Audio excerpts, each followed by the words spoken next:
back to another episode of One Miss Pod. I'm your host, Zach Long. I'm your co-host, Kelly Warner.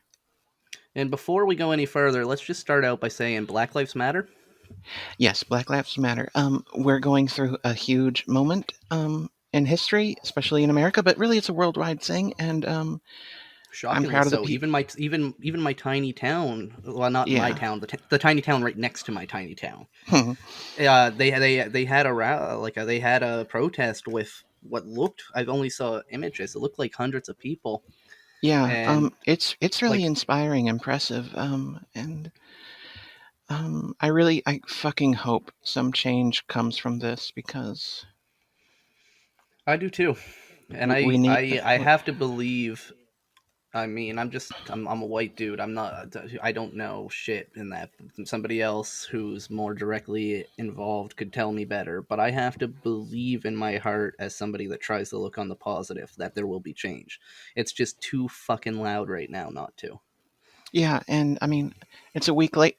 We're recording this June 2nd, and it's a week later, a week after, more than a week after the. June 4th. I said June 2nd, didn't I? Yeah, it's 4th, isn't it? Well, it's now June 3rd. Well, I mean, no, oh my fucking God, you're right. No, Yeah, it's now June 4th, but okay, let me start that that gives you over. an idea of no. I mean, just leave it. That gives people a real kind of image of what it's like trying to keep up with everything right now. Fucking yeah, I'm looking at a calendar and I'm not even realizing what day it is. But either way, it's more than a week after Floyd was murdered, and the protests aren't stopping. They're not quieting down. They're not getting smaller. I feel, Floyd is only one small piece of a much larger, much longer, much more insidious web of violence which needs to be curtailed.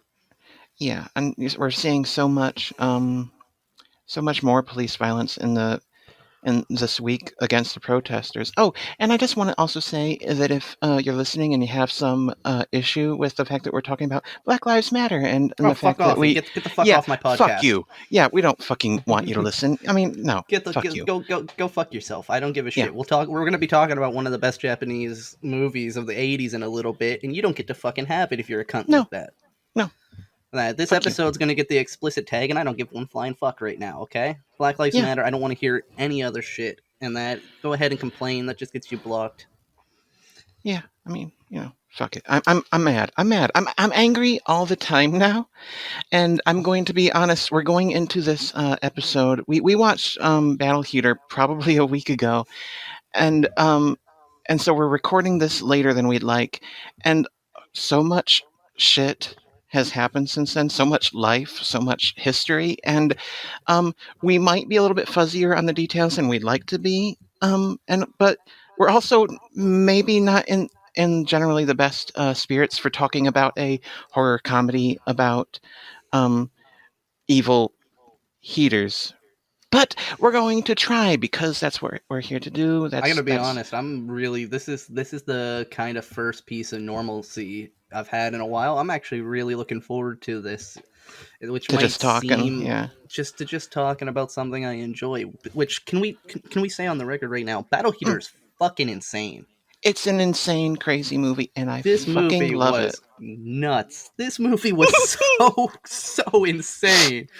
I remember Like, you saying that if you weren't watching with me because we watched it together, that if you weren't watching with me, that the first 10 minutes you would have turned it off because it was too weird for you. I probably would have. It definitely levels out It after does, that. yeah, it does, yeah. It starts to get into a flow. But we'll get to that. First, did you have any releases this week, Kelly? Yes. Um, we mentioned that this is the first week of June. Just released is the found footage mockumentary zombie movie within a movie within a movie. One Cut of the Dead is finally on DVD and Blu-ray in the States. You maybe you've seen it on Shudder already, or maybe you imported it. It's a great movie, and also stay through the credits. Oh my God. Um, This is one I've heard a lot of good about, and I actually haven't seen it yet. So oh, I gotta it's pick that great. up. I think I would And then like it based on what I've heard. I really think you would. I really think you would. And then as far Anything as that kind of deals with filmmaking kind of oh yeah, gets this to me. is Yeah, this you'll dig it then. And then as far as new announcements, we have the announcement of the upcoming Blu-ray release of Neo Ultra Q coming from Mill Creek on August 11th. Mill Creek is still around? Mill Creek Oh, is wow. Mill Creek is kind of like really they've like found a niche as they've been releasing some catalog titles, and then also find they've become like this weird, unexpected home for Ultraman and Tokusatsu. It's kind of cool. That's that is very weird on that. I think of when I think of Mill Creek, I think of 50 movies for like $5 and so that dads Yeah, everywhere could be tricked into thinking it was a deal. yeah, yeah. Ultra Q was the first of the TV series by Eiji Tsuburaya, which was sort of um, like Japan's Twilight Zone. And then from after Ultra Oh, you were Q, telling me about yeah, this. yeah, Yes, yeah, I want this. Oh yeah, yeah. and then after Ultra Q, they made the Ultraman series, and Neo Ultra Q is sort of a I don't have the dates for when it was made up right now, but it's a more modern like reboot remake of the old series. So it'll be really cool to see that because I've really been wanting to see that because I like these shows and to see Neo Ultra Q, I don't know, it's cool. So August 11th, Blu-ray from Mill I Creek. hadn't Yeah, heard of it at all, and it sounds very, very intriguing to me. And I'm like, well, yeah. how did I not hear about this? This sounds so up my alley. Yeah. So hopefully it lives up to expectations and yeah. So August. What about you? Any I don't know. I've had life stuff happen since last time. Yeah. I took shrooms and I opened my mind up and Oh. I've found a lot of inner peace as of late, which is like I'm still dealing with a lot of anger and a lot Mm, of anxiety, but I've made peace with it in a way where it's like it doesn't feel as destructive and as painful as it did previously. And I I think want I don't that. want to yeah, I don't want to say like, oh, take psychedelics, they'll change your life. Though No. I Yeah. do No. say take psychedelics. Actually, sorry kids, I'm not a role model, but I do believe that they're useful. But rather, I think that like it wasn't the trip itself that was the important thing for me. It was applying my psychology and like looking at what I experienced and what I thought and what I went through and how I felt coming back. It's Yeah. that's where I find it most useful, and I kind of decided, you know what, I'm going to double down on that. I've been going down for many years. I spent most of my time going down like the movie watcher and the writer skill path. You know, I was putting all my exp into that, and I think I'm going to spend some time putting my exp into the forest hermit path. I, Like I I'm I'm just I'm just I'm just thinking about how much you talk about going down and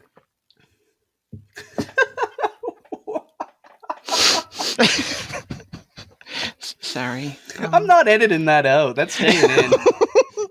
That's staying in. Hi, mom. Sorry, sorry, Zach's mom. I'm the bad influence between the two of us. I'm sorry. But no, I'm actually tomorrow. I'm going to be going and I'm going to be getting some. I bought a 25-gallon fish tank and I'm getting the rocks for that. I'm actually going to make it into a paludarium for a fire belly toad, and Oh, I'm going to cool. probably pick up a tree for my self facing window tomorrow.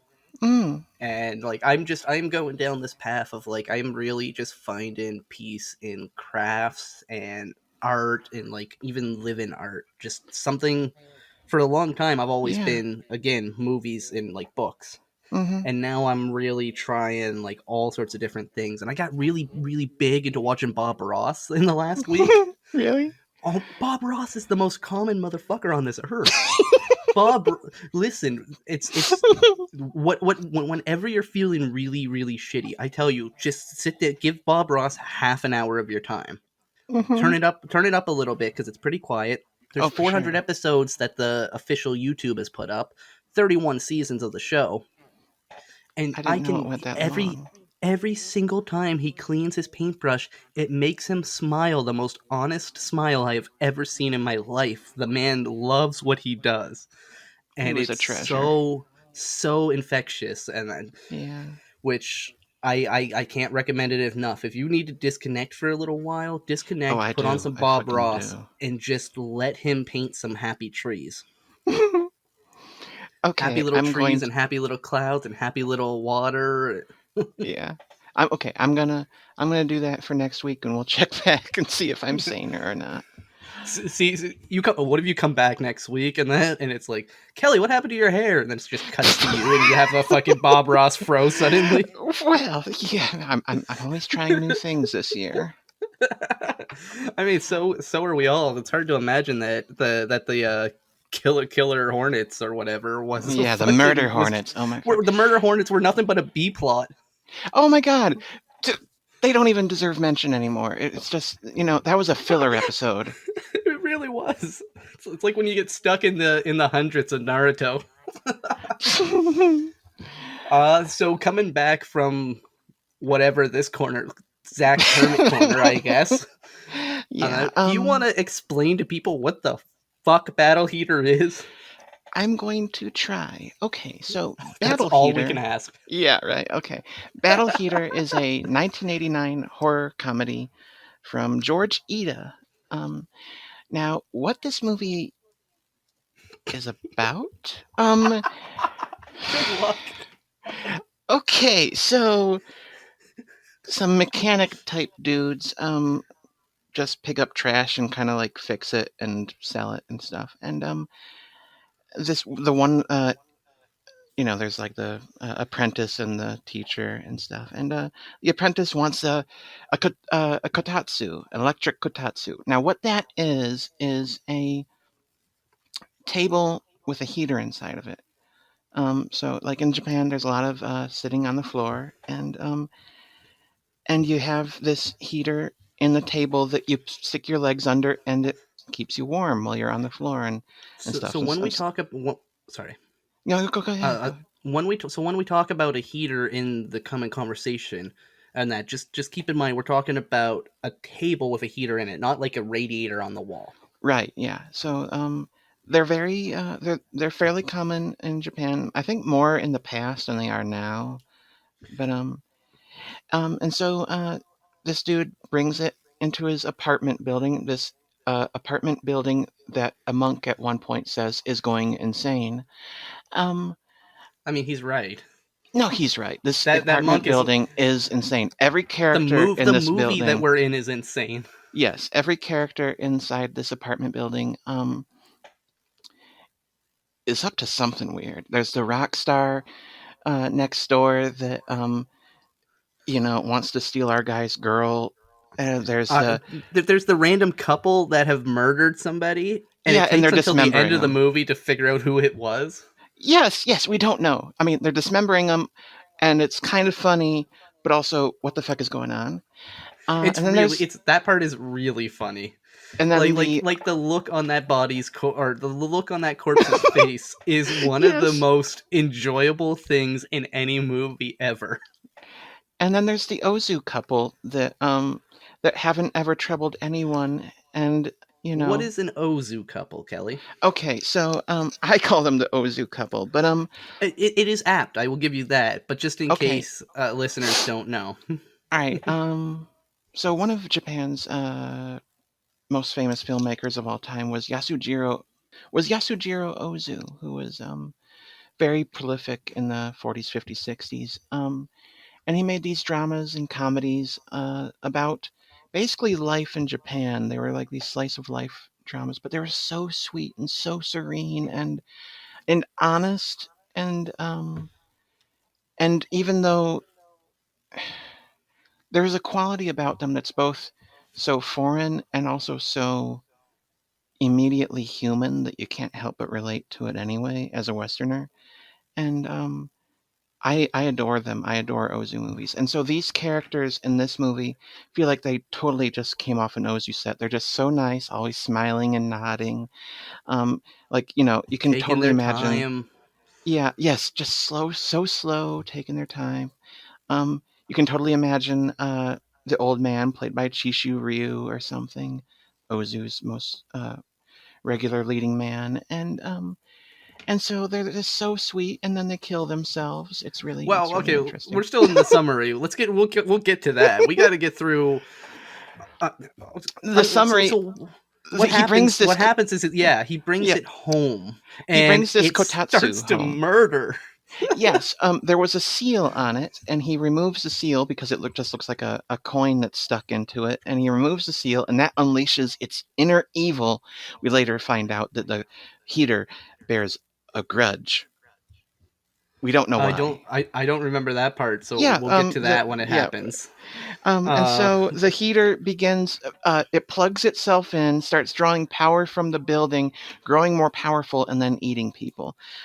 And basically, the movie goes on as shenanigans take place. That the movie has a lot of shenanigans, and we our heroes must stand and face the heater as it has now grown so powerful that it's murdering a lot of the people in the apartment complex. It's really this fun. movie has it has a combination of a Raimi vibe and an early Oh, Peter Jackson vibe, yeah, and and I'd also it's say a little bit of Little Shop of Horrors. And oh, I haven't seen it. oh, okay, well, That's a blank spot for me. oh, But I was okay, going to say that what this one is to me, it's what I would call an and then movie. yeah, There's never a moment that feels like this happens because this happens. It feels like this happens, then this happens, then this happens. hmm And most of the time those frustrate me, but when they're done correctly, they are very funny. this movie is very funny. Okay, This movie gets to be very funny, but let's try to just go through it in order because oh my god, it's chaotic.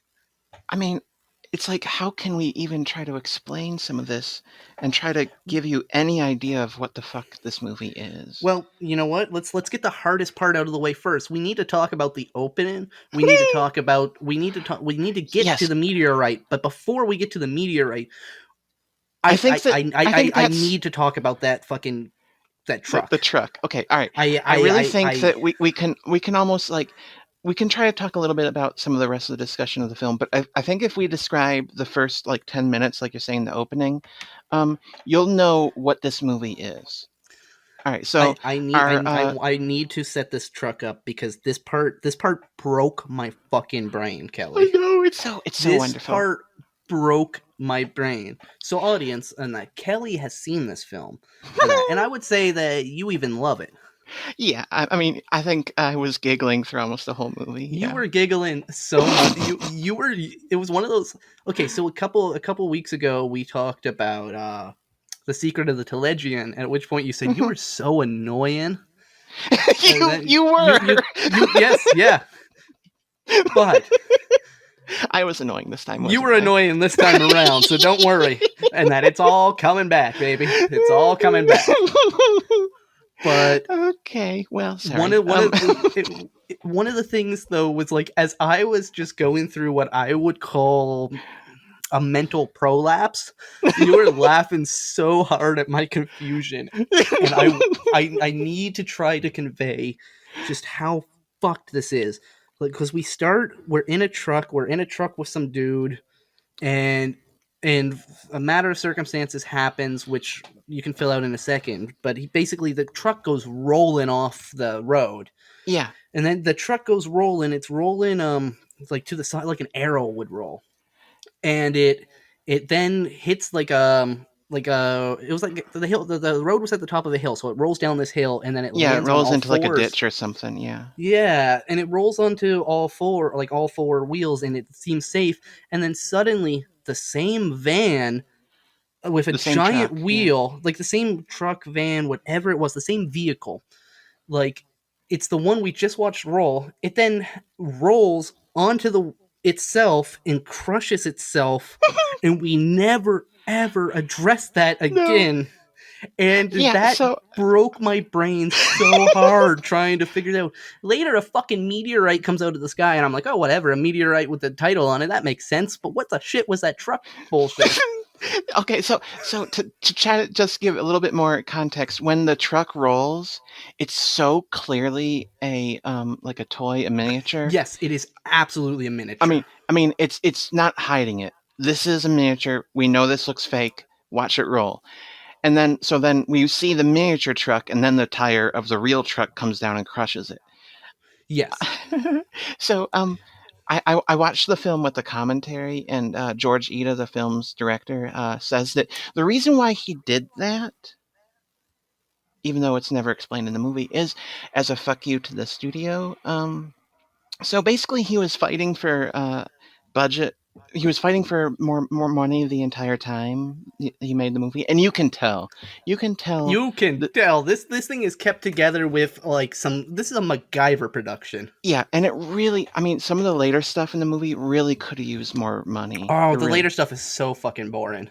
The later Yeah. stuff suffers because of the lack of budget because they can't shoot it in an interesting way because they don't have the money to do anything but close-ups. Yeah, you can sense this feeling of the movie has, it can't meet its own ambitions and stuff.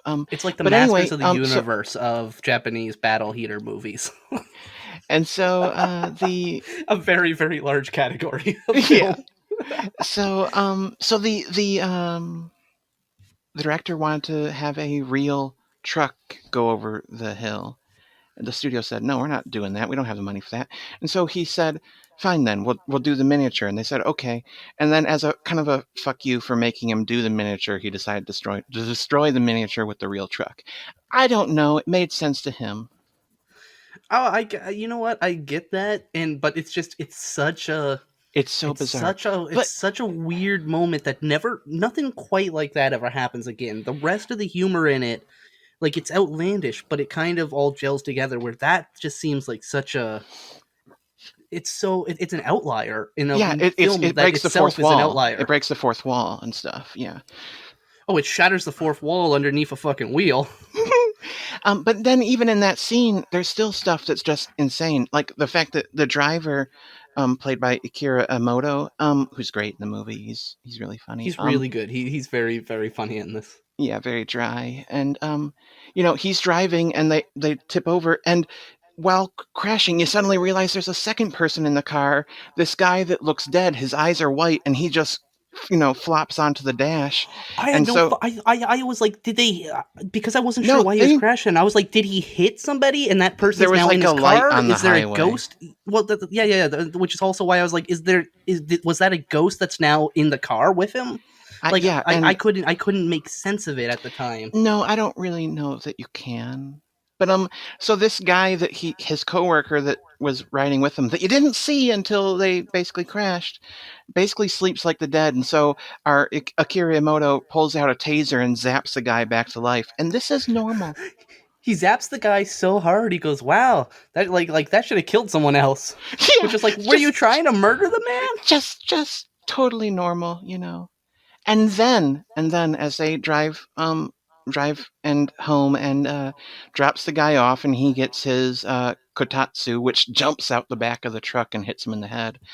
Um, then as then I we just want to go. have Wait. No. Let's our just. I really want to go back to what you just said. You just said a table jumps out of a truck. Okay, that's what kind of. I just want to point out that's the type of movie we're here. That sentence sounds like, oh, they must have like hit a bump and if no. Kelly yeah, is 100% right. It jumps out of the fucking truck. A and table. I glossed over it because it's normal in this movie.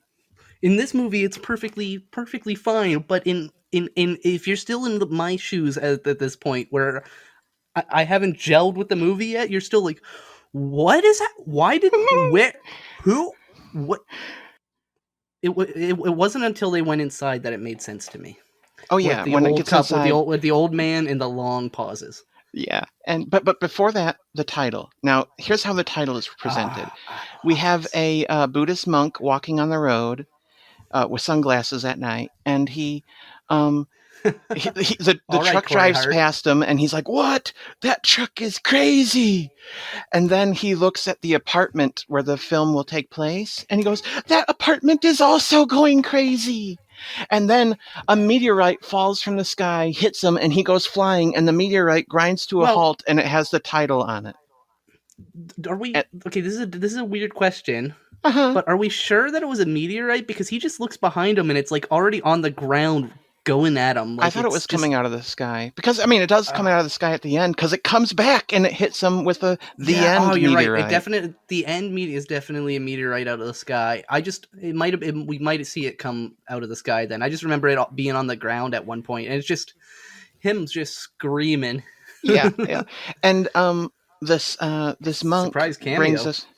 Yeah, the monk is a surprise cameo. Actually, it wasn't. It was. It's not actually much Surprise of a to us.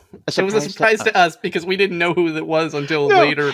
All right. So, one of the things that's worth noting about this movie is that it kind of is a little bit of a punk rock horror comedy. I think that would Oh, be it's very punk well. Yeah, rock. you know what? This fits in. This, yeah, like absolutely. It's a Japanese punk rock sort of vibe, Yeah, and 80s. that the main character lives next to an apartment filled with just the most like punk, like grunge shit punk, Yeah, like a scumfuck punk band. but they're so hilarious. Oh, they're They're great. so hilarious, and when they play like two songs in the film, and they're fucking great. So much so that like we spent some time to find them afterwards. Yeah, so the band is Bafuk. I am always going to get around wrong. Um, Bafuku. Bakufu-Slump and Oh, Bakufu. Yeah. yeah, Bakufu. Yeah, we always get it wrong. Yep. It's a It's they were very. a We only they were a just very learned about popular them like band at the end. through the 90s. Oh well, And the '80s too. They played, and then actually, as I was looking it up, they broke up at the end of the '90s, but they clearly did reunion tours in yeah, 2017 at least. So yeah. like they're still thought of as like a big one of Japan's big ones. And their lead singer does not play the actual singer in the band that next door. He He does plays the the vocals though. Yeah, he does the vocals. George Ida said that about the only cast member from the band that he needed to make sure was in the acting band was the drummer because he said you can't fake drumming. Um, and so I uh, that's 100% true. I fucking feel that in my soul. the lead singer, the actual lead singer, was the Buddhist monk, the lead singer who was apparently a huge name, Sun Plaza Nakano. He was such a big name that they made him into a Goomba on a Yeah, Super Mario, like a Japan only Super Mario release. He is the Goomba. yeah, yeah. So I mean, It's the weirdest iconic sort image. of face and everything. And One of here's the one of the things things about the making of the movie. Basically, George Ida couldn't get the money for the movie for the longest time. This was his first feature film. He had made a 50-minute video previously called Cyclops. has he? Oh, that's on my list to watch. Has he done anything else of note since? Oh yeah, yeah, yeah. I mean, he did Spiral, the now kind of Oh, disregarded okay. sequel to Ring.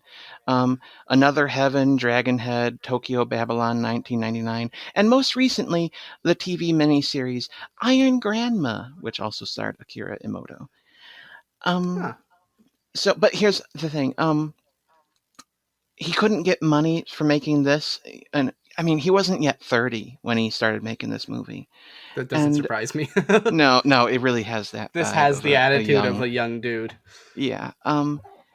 And basically, the studio said, "We're trying to launch this band, Bakufu-Slump. Make it, put them into the movie. We'll give you the money." And he was like, "Okay, fine." And so that's how the movie got made, by basically putting this kind of growing in popularity band, Bakufu Slump, and so they got gave roles to the band members and put the music into the movie. Ida confesses some disappointment that the film was marketed in Japan at the time really as a Bakufu Slump movie that instead of a horror comedy. But Yeah, because no, but like they're big roles in the movie. Like the they really band. give it an energy. Well, they give it a great energy, and like the band in the movie is very much like a very big part of it. But Yeah. that actually kind of explains a lot, because one of the biggest issues with the movie is that there's a huge plot where the one guy from the band likes the main character's girlfriend and Mm-hmm. wants her.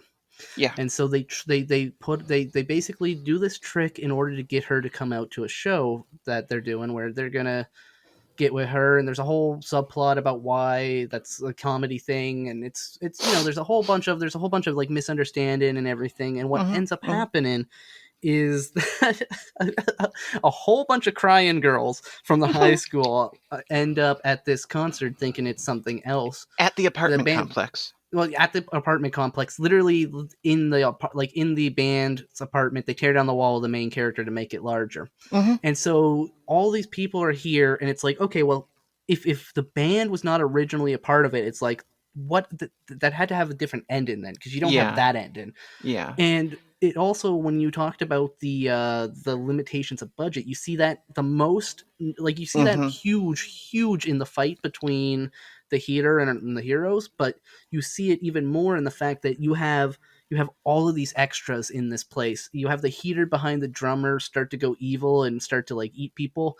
But I say people, that's a lie. It eats one person, Hmm. and all of the crying girls get to go. Like a hundred extras go free, and it's like what you needed to make this the ultimate punk rock Japanese horror flick is to have the heater go ape shit on everyone Yes. in the room. Bloodbath. Dead If it Alive sort of did that, stuff. it would, yeah, Dead Alive, exactly. I was thinking of that because Dead Alive also has a very specific sense of humor Hmm. that is basically just Dead Alive's humor.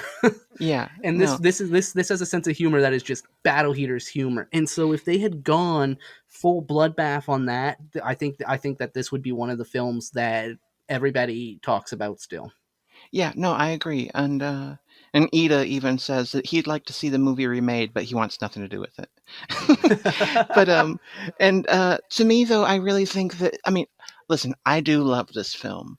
I also totally see its faults. I mean, it sags a little bit at the middle, and the end really suffers by reach exceeding its grasp. Or wait, the other way around. Wait, the end suffers because they don't have the money to do what they're setting out to accomplish, and it shows, and it's too bad. But it's a lot of fun. It is. I mean, it. It is a lot of fun. Like we definitely, we've only just hinted at the Ozu suicide. We got to talk more about that part in a bit. We got to talk a little bit more about the murdered dude, I and don't then we know. I we mean, haven't it's even. like how much can we even say about some of this stuff without totally ruining the fun of it, and also I I trying to even capture the lunacy of it. I don't think we need to talk about them in depth. I think we just need to like it, it's one of these films where it's like, how do you talk about? You just start talking about it, and you say, "Do you remember the fact that like there's just we just come into an apartment building and we're like, okay, here's this apartment building, and we go to some characters we don't even meet, and there's just half a man sitting in a bucket in the living room, In a bucket, yeah. and and he's just, it's this half of a dead body with this big grin on his face, and they're and like And basically it's Three Stooges act going around trying to dismember a body. yeah, Like no. there's And then literally. sometimes this is also set with the band practicing, so we get this awesome kind of punk rock music, and then it cuts back to them chopping up the body and kind of dancing while doing it. It's lunacy, But the best kind. what we really do, we have to talk about the Ozu suicide. Okay, The so Ozu suicide happened so early in it, and it was. I looked away for half a second, and I looked back, and I missed the part that they're planning their suicide, and oh, that they I you thought that I didn't thought miss they were anything. killed They by. don't announce it. They don't announce it. It's just that if you look around the room, there's little hints. Like, for example, why are there strings here, and Well, why are they? when they You know, electrocuted themselves, I thought it was the battle heater getting its no, first no, victims. no, But no, no. they're what overload the system and wake it up essentially. Yeah, yeah, But like yeah. you have this cute couple who keeps like they They have the keep longest repeating about pauses. yeah, and they keep bragging to themselves about how nice they are to other people. They And won't shut the fuck up about that. They're like, we never bothered a soul. Nope, never a soul. yeah, Well, can I and borrow your curling iron? Oh yeah, of course. And then I'll have it back tomorrow because we've never bothered a soul. What and about did you then did you remember the curling iron? Of course I did. We never bothered a soul. It's unrelenting, and you're just like, all right, what is up with these? Oh fuck, they're electrocuting themselves. Yes, they go to bed and they kill themselves by electrocuting their beds, and then after they're dead, they have this automated system Womp that womp pulls that womp. that after they're dead, they have this automated system that pulls little black cloths over their eyes, and then some little shrine pops up at the other side of the room. It's so cute. Oh my god. And so the person, like, there was somebody scheduled to come to see them the next day, and so Yeah, he comes in to see them and they finds them dead. prearranged with the funeral director or something. And he gets like, and he gets he gets basically their last will and Yeah, their testament, which will. does remember to return The heat and iron. iron, the curling Yeah. iron they used to kill themselves. And also, he comes in and he sees the bodies and he sees the decorations that all got shot up automatically, and he is so impressed. Oh, it's so good. How long legitimately, how long do you think they spent not preparing not planning the suicide, but literally preparing the room? Yeah, Like, I mean, do you think that they made the face sheet pulling thing themselves? oh, for Like, sure. Yeah. do you think that, like, the wife had to lay there on the ground while he was like, okay, let's try this wire, and then, Uh, like, it goes too hard and it, like, hits her in the nose? Like how that's a feat of engineering that's impressive. oh, What's yeah. even more No. impressive is that death doesn't mean death in this movie, apparently. No, no. Yeah. And I mean, this movie, it has a dark sense of humor about death, and just, it laughs at it. And I find that fun. I mean, Well, that's one of the that other fits parts the where punk rock. yeah, but it's also one of the things where you can tell that it's made by a young person. There's this Yes. disregard and this chaos spirit, and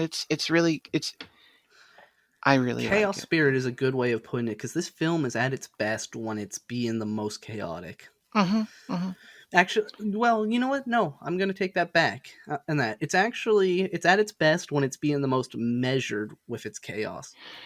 Yeah. All right. It sets up like it sets up that chaotic beginning, and then when we Hmm. enter the apartment building, we meet the old man for the first time, and he just has such long pauses when he's talking that it feels like in Eraserhead, where Henry goes into the elevator, and it just, like, doesn't close for like 40 seconds. It's just a little bit too long, and it's like, oh, it feels like that sort of joke where Yeah. the character's working at a different energy than the rest of the movie itself. And when it kind of does that, the contrasting of their the old couple slow mo with the chaos, that's such a great vibe. Because, like, we're cut in from, you mentioned we are cut in from the murder, or the disposing of the body, to the punk Hmm. rock band. There's a part where we're cut in from the punk rock band to the old couple, which Hmm. should seem so completely, like, out of place, but it's such a weird contrast. It works so well. One of the other things that I personally didn't really pick up on when watching it, but then I saw, like I said, I watched with the commentary, is that Ida fit a lot of nods to horror filmmakers of the West that he just loved. And like, for example, the electrician, he works at Hama Electronics. Uh, Oh, he meant that as a nod to Hammer horror, and that then also, electrician at his shop, where when he, like, suddenly is praying to a god of electricity, yeah, that's one of the best it's moments amazing. ever. Yeah, and then other stuff like um some of the electronics that he makes all fall apart, and Ida made sure that the clock falls apart just the same way that it did in this other movie. I think he said The Exorcist. And then um, the band's name in the movie is Blood Savvy. He said that was a nod to Tom Savini. So so Okay, that's I an don't odd know. one. It's like, things. It's like, okay, I don't see. I never would have gotten that. But either way, though, it was clear that this guy was making a movie because he loved horror and he just wanted to have a lot of fun with it and make little nods that no one else got. And it's really it's got a lot of fun spirit and punk to it. And it's a movie that I just love introducing people to, and and I giggle like an idiot when they're all like, "What the fuck?" Yes, you do. Yes, you do. I Yes, could yes. confirm that. One of the things, so this came out in 1989, which is Mm. very interesting to me because it was also 1989 when Kiyoshi Kurosawa's Sweet Home comes out. Oh, really? No, And I have not seen that Sweet one. Home, yeah, you haven't seen that one, but the first half of this has an energy that the first half of that one has at Mm. points. Not quite so like it's definitely more sane and more grounded, but when it gets to the Shocking. sort of supernatural parts, it goes kind of ape wild. And like I think that you would really enjoy it All right, yeah. I based on love this. Kiyoshi I don't Kurosawa, so. remember the second half of it, however. All So right. I know that like it dwindles its characters down pretty quickly. So I know the Mm. second half has to be different. And I don't really remember it so well. But there's something interesting about that one, which is just a quick aside, which is Yeah. that Kurosawa film led to, I want to say it was a Super Famicom game called Sweet Home, which is an RPG which had a bunch of the same elements, such as a management resource and whatnot, that started the survival horror genre. Oh, really? And so it was right around this period in Japanese history that that genre launched, Oh, which is cool. something that I plan to look at more in detail on a Yeah, yeah, later yeah. podcast, as in a different podcast, not even a different episode. Mm. So just a little taste of something that's in the works there, folks. And speaking of Kiyoshi Kurosawa, next week we have one of his movies planned. Do you want to talk about that? Yeah, so next week is my pick, which means we're going down a darker road again, folks. Hmm. But not nearly as dark as the last time. Guilty We're going romance, yeah. to, yeah, and this is still Paul. We're gonna go with Paul. Sort of what is it, Kairo? Yeah, yeah, Uh, Kairo. I'm so bad at the Kiro. Japanese titles, but Pulse, Kiyoshi Kurosawa's Pulse. Now, it's your pick, but holy shit, I love this movie. This might be my favorite Japanese horror movie of all time. I'm not sure, maybe. I don't know. I love this Oh, movie. it is a very good movie. It's one. So I had a relationship with this film. I'd seen this, put it out of my mind. I and kind of with the same with One Missed Call. I saw the remake more. Mm. I owned the remake. There's three movies in the remake series. I only saw the original remake. I never saw the sequels. I hated the remake. I had all three of them, and I could not tell. Like I'm pretty sure parts from two might be blended into one now. But I heard what that one of the sequels is better than the original, but I don't know. I what don't know. this did though was like when it made me kind of just like One Missed Call. I wasn't very much on the idea of let's revisit this. I was Hmm. like I don't have the best that, but then I was going through my film watching phase where I watched I have a book that basically it's like here's 300 and some very important movies from all over the world, all over Hmm. cinema history, all horror that you like. Here's how you get a history of horror, and I was like, okay, and I watched all of those, and I believe this was in there. But if it wasn't, It I should do be. know for sure. Well, I'm pretty sure. I think it was, but if it wasn't, I do know that at least two other of Kurosawa's horror films were. I know that Cure was in there and Retribution was in there. Oh, And okay. I really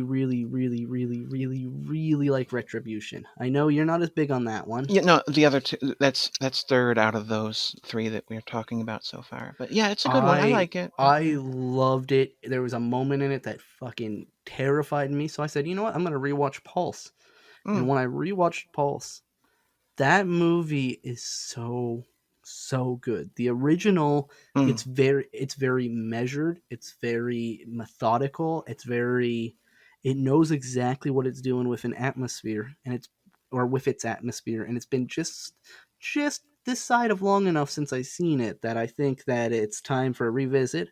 And We did say that we would get to it in the first 10 episodes. Yeah, so hey, we keep our promises. But I I actually mean, we didn't saw it. even say the name of it then. we Oh, we just we didn't. just said we just hinted at it. Oh, okay. We could There have we go. weaseled out of that and been like, "Oh, we were talking about Secret of the Telegion." We don't keep our promises. But I love the film. So I actually watched it earlier this year, and I was like, holy fuck! I really think that there's something to be said about the film and 2020 and isolation and social distancing and all that sort of stuff. It's really a film that when watching it, it was kind of uncomfortable for how much I felt like it was You similar to could the just, life we're living right now. yeah. So Where it'll it's be one of interesting to those ones where talk you're like, about I that. get it. Yeah, yeah. Um, I mean, it's a horror film, in my opinion, about social isolation. And so it's kind of scary for 2020. But it's also a masterpiece. I'm very, I'm gonna be very interested in that. I feel like we're going to have a very, like, this is one of those ones where you kind of just have to be like, do you remember that scene? Do you remember that scene? Battle Heater, I mean. Oh, Do a you remember battle. that scene? Do you remember that scene? Do you remember that scene? It's one of Yeah, those films. I yeah, feel like Pulse is going to be a discussion film. It's going to be yeah, more like our Guilty of Romance episode, probably. yeah. I mean, listen, Battle Heater is a movie which I heartily recommend, and I was really happy to show to Zach, and I hope that somebody listening will give it a shot because it's a lot of fun. But yes, it's not exactly one that leaves you with much to think about. And so Pulse does. And so we're going to have some interesting conversation. Battle Heater reminds me of a mixture of, it's a mixture of like Dead Alive sensibility with the storytelling, no, with the idea conjuration of like a deathbed, the bed that eats. It's like, Mm. what if Deathbed wasn't a horribly boring piece of shit? Well, what if Deathbed, we took its craziest moments, we did that, and then we upped everything around that. And that's Hmm. kind of what Battle Heater feels like. If Battle Heater feels like what Deathbed should have been. I think Battle Heater is at its best when it's a live action cartoon, and at its worst when it's clear that this should have been a cartoon. When it's like That the actually makes a lot of sense. At yeah, first I was gonna be like, oh, you mean like Kung Fu Hustle. But then Kung Fu Hustle is at its best when it's being a cartoon, and it's also at its best when it should be a cartoon because they're just like, fuck it, it is now. yeah. I mean, like for example, the end of Battle Heater, which we've kind of hinted at. Akira Imoto shows up at the apartment with this. Basically, he built an Iron Man suit, and he's going to electrocute the Battle Heater to death. And it's the most boring fight scene between an Iron Oh, it's Man and a so, killer heater that you could imagine, and it's so bad, so disappointing because that concept is amazing. You got some guy showing who's laughing his ass off while walking down a hallway with this giant robot metal suit with electrocution rods on his arms, and he's going up against a fucking mutant monster carnivorous heater table thing, and that should be amazing, and the fact that it's not is a tragedy. Kelly, did you ever see any of the films that ripped off aliens in the wake of 1987, such as like Carnosaur 2? Oh, for sure. Yeah, And this totally what has an the aliens vibe to that it it, scene. it no. It has a Carnosaur 2 vibe. I want to be very, very clear here. First off, Carnosaur 2 is literally just a remake of Aliens. Okay. I'm not kidding here. I'm not going to put you through it. But we watched the first one. This is not a movie about dinosaurs. This is a movie about aliens, but the aliens just happen to be dinosaurs because it's fucking aliens. They have the scene in the vent with the grenade. They have a fight at the end with a power loader. And the Oh fight at the God. end of the power loader, there's a little bit like there's a piece of that fight is really interesting. But then Mm. it just goes on and on and on. And that's what Yeah. happens with this one too. Is a piece of the fight in the with the heater is interesting. Like when he's up against the heater at first and they're like going at each other, it's really kind of cool. Yeah. But then it keeps going with the same Yeah. shot It with has nothing no really oth- it happening. has It no other just moves. It's stuck in it this. can't. Yeah. No. The suit. The suit barely moves. The monster heater is a fucking table, and basically they're stuck in a apartment complex hallway. There's not much room for any action to happen. It's just basically taking two toys and smashing up against each other and calling it a fight. I want to say that it's not even it's not even a fault so much of the limitation of space, because if anything, I mean, a film like The Raid shows you that a hallway can be Sure, amazing. sure. The problem is though it's a combination of several things. It's a combination of there being no money for better special effects, of there being a limited space, and the fact that there's not really any money to try new things with the cinematography, because every day everything you try then fails is money spent. That's money spent Hmm. on film, that's money spent on actors. You Yeah. can't afford that. And so you have to go with just this fucking flat boring shot of these two things basically doing, like, you ever have a slap fight with a friend when you were a kid where you're just like slapping each other's hands? You're not even slapping each other, you're just slapping each other's hands. Hmm. Like, that's what this was. But can we agree, without spoiling how it ends, that the end of the fight is pretty good?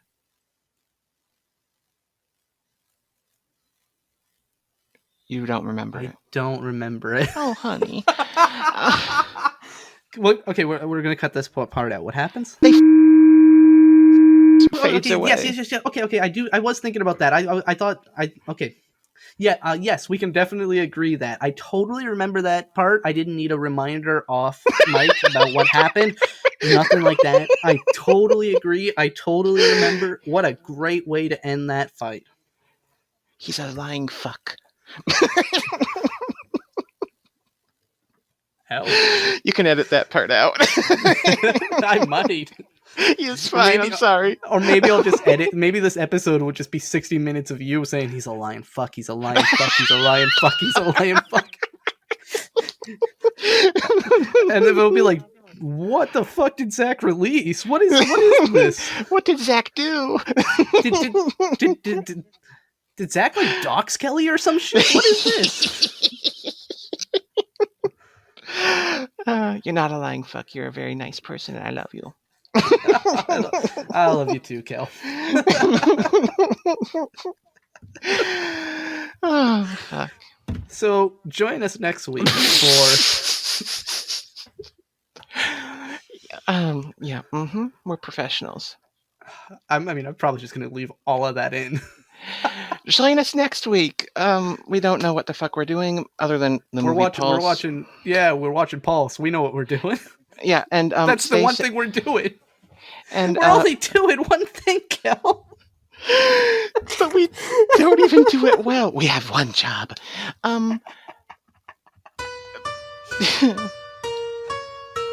Well, thanks for listening. And as one final note, stay safe out there. Black Lives Matter. We love you. Bye.